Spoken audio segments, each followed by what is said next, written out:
siya, si Kuya Berto. Si Kuya Berto ay mahilig magtinda ng tinapay at mga candy. Madaming mga hayop na nakatira sa bayang ito. Tulad nila Sanya, ni Olet at si Christina.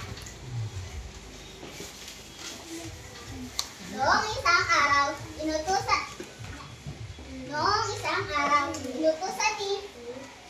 ni Olet na bumili si Sanya ng ice cream para may makain sila habang nanonood ng parada. Anak, Sanya, bumili ka muna ng ice cream para may makain tayo sa panonood ng parada. Hindi ko, tayo pupunta na po ako. Ma'am, ikaw pa po. Habang naglalakad si Sanya, ay nakakita siya ng pagsasakang nagsasaka. Kaya tinulungan niya ito.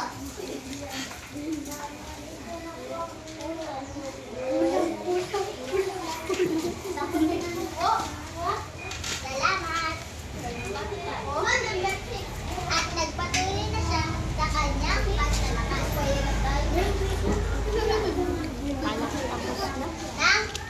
Nang naglalakad siya ay nakakita siya ng babalang sinasabi na Baryo Malunay. Ito ay sira kaya inayos niya ito. At nagpatuloy siya sa paglalakad.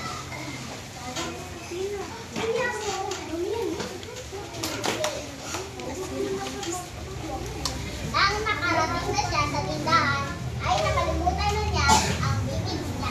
Kaya bumili na lang siya ng tinapay.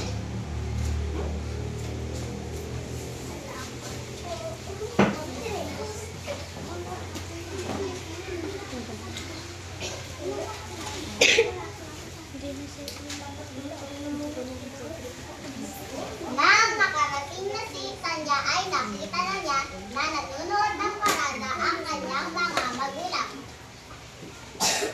Okay lang yan, anak, dahil nakalimutan mo ang bibili mo.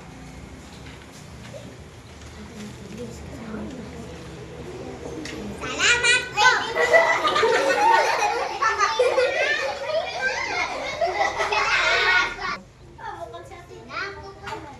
Nang bibili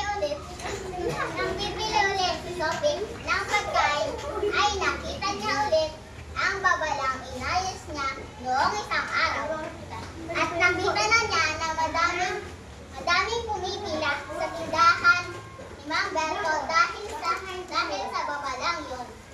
At madami na din ang sahod niya.